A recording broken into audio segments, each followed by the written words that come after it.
Hey guys, welcome and welcome back to the channel. If you are new here, my name is Nadisha. So this message is going to be in regards to your kingdom marriage, your beautiful love story that God is behind the scenes working it out. Okay. All right. So, you know how we've used the story of the prodigal son as a reference to your person. Okay. A lot of you guys, you're standing on, reuniting with your partner. This could be someone who you were with or someone who you were married to, and God has spoken to you directly and have told you that this person is your person and you need to stand on this union and all that. Okay, so for you guys, we've referenced the prodigal son, right? So in Luke 15, I think I want to start at at verse 21. So backstory. So, we know the story of the prodigal. The prodigal asked his father, hey, I want all my inheritance. He took his inheritance and he squandered it. And then when he came to his senses, he's like, hold up.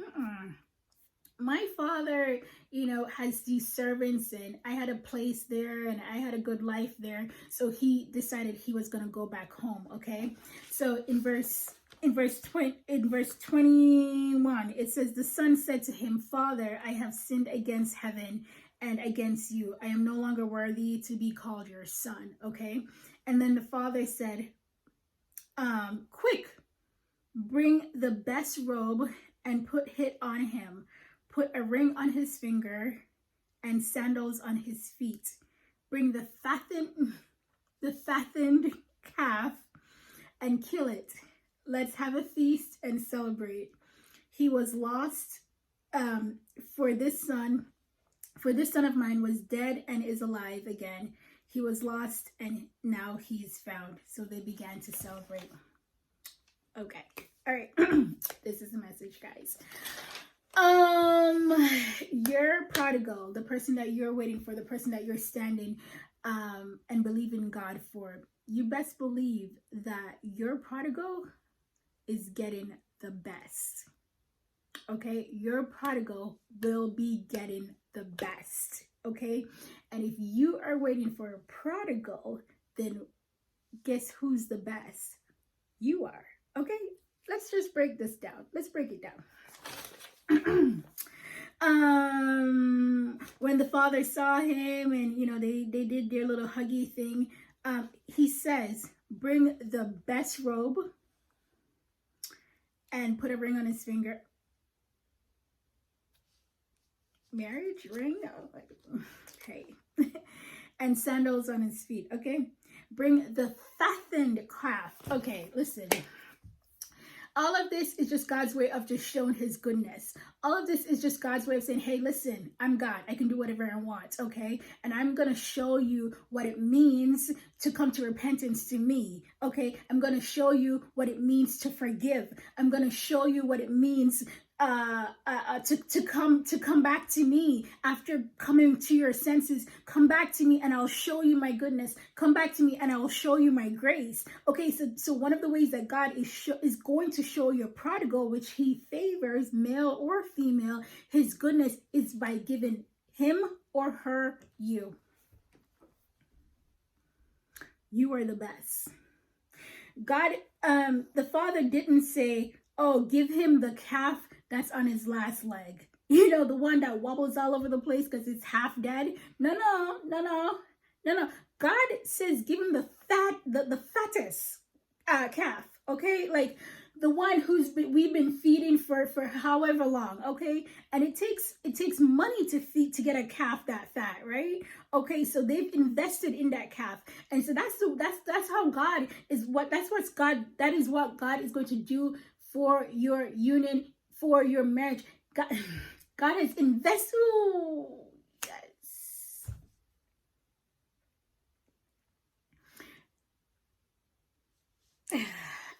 Can you tell I'm getting really excited? God has invested in you, friend. If you're the one waiting for your prodigal, God has invested in you. God has, that's not even in my notes. God has invested in you. God has built you up. God has perfected you. Okay? God has spent time and energy and resources on you. God has refined you. You are the creme de la creme. You are the creme de la creme. Okay? And God has just kind of set you aside for a minute there. Okay, he set you aside. And when your prodigal comes, he says, oh, now now give the prodigal the best. Give the prodigal the investment. Give the prodigal the person I have for them, which is the best. The definition of creme de la creme is the best person or thing of a particular kind. So of your kind, you are the best. And God is saying, hey, listen, this man or this woman who was lost and who have come back to me through repentance, I'm going to give them the best. You are the fattest calf. You are the best robe. Okay? And that's God's way of saying, hey, listen, I can do this. I can do this for people. I want to do this for people.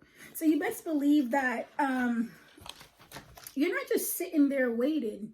God has invested in you. Okay? God has done whatever he needed to do in you because he's saving you for this person just to prove a point. God is all about proving points. He's all about flipping scripts. He's just all about all of that because he has a statement to make. He has a message to say.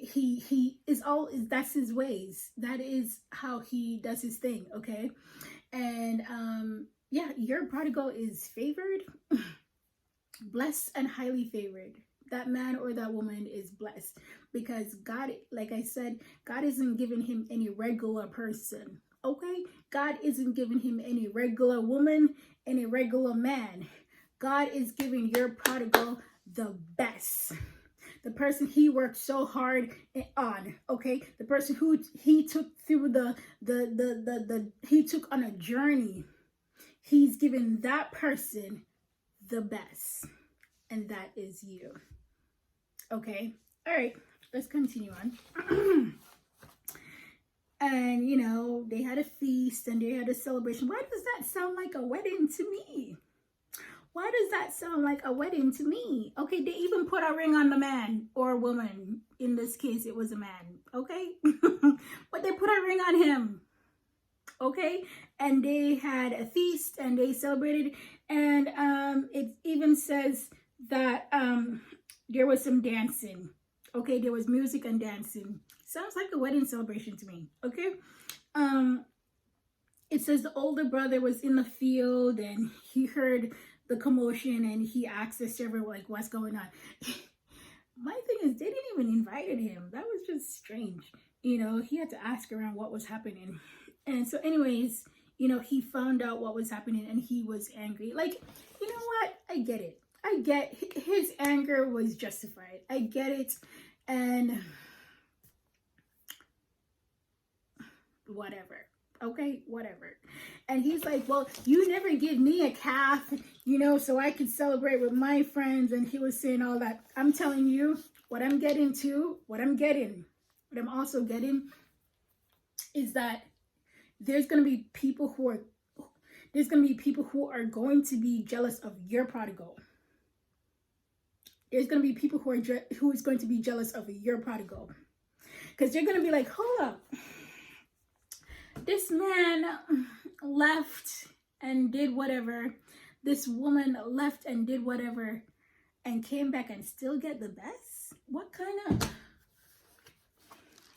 Who wrote this script? What? Oh, excuse me. You know, some people may be looking at you, their wife, looking at you, their husband, and be like, they don't even deserve to have somebody like you. They don't deserve to have somebody like you because of their mistakes. Okay, all right. Okay, let's go. So what God just reminded me of, the movie recommendation that I recommended months ago, Redeeming Love, right? This prostitute didn't just get a regular man. He was amazing. She didn't get an average man. She got an amazing man, okay? And that is just God's way of showing off his goodness. That is God's way of saying, hey, I'm graceful and I'm merciful and I forgive. And when I forgive, I still give the best after forgiveness. Okay? So, yeah, no, God don't. Your prodigal is not getting a regular mediocre person. They're getting the best, the creme de la creme, and that is you, okay?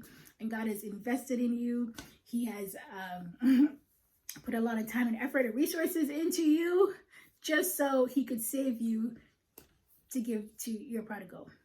All right, guys. So listen, I need you guys to stay in faith. I know this journey is not for the weak. It is, God knows who he was choosing and the reason why he was choosing who he chose, okay, to be on this journey. But stay in faith and trust and believe in whatever it is that you're going through. Please bring it to the Lord, because you best believe he knows what he's doing. All right, guys. So take care. Talk to you soon.